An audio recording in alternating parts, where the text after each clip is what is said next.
will not lend our expertise to carry out or legitimize Doge's actions.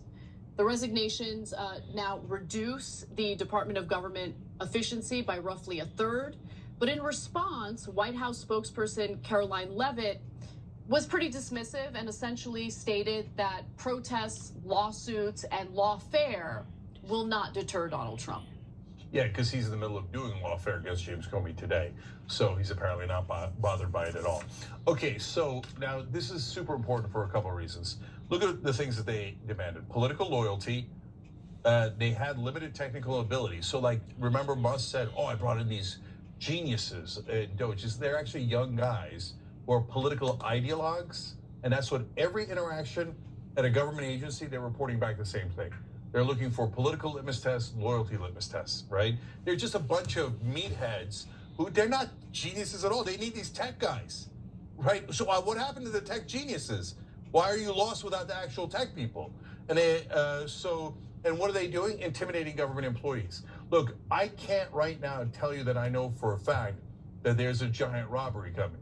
But I can tell you that if you were going to do a giant robbery, this is exactly how you would do it. What's the first thing you would do? You would say, you'd fire all the cops so you can't get arrested. So all the regulators at the SEC, the IRS, gone, CFPB gone entirely. Any kind of regulator, Wall Street, crypto, gone. The 50 guys working on crypto regulations moved out at the SEC and one other organization. So all the cops are gone, okay, check. Second of all, you do political and loyalty tests to all the government officials you deal with to make sure that you're not gonna say anything now, are you? You're a team player, aren't you? That's exactly what, if you're doing a criminal enterprise, you need loyalty over competence. Oh, look at that, they don't actually have competence, but they have loyalty and they're demanding loyalty. And you do one last thing, you'd reduce transparency. And that's why we have this absurd thing of, wait, does Elon Musk run Doge or doesn't he run Doge? Because of course he runs Doge, and Trump, since he doesn't know anything, is like, yeah, what do you mean? Of course he runs it. But in court, they're saying, no, he doesn't. Why? Because we don't want to show you any of his financial interests. There's giant conflicts of interest that you would have to report if he was an employee of the government. So they don't want to report his giant conflicts of interest. So what happened to radical transparency? It's the exact opposite.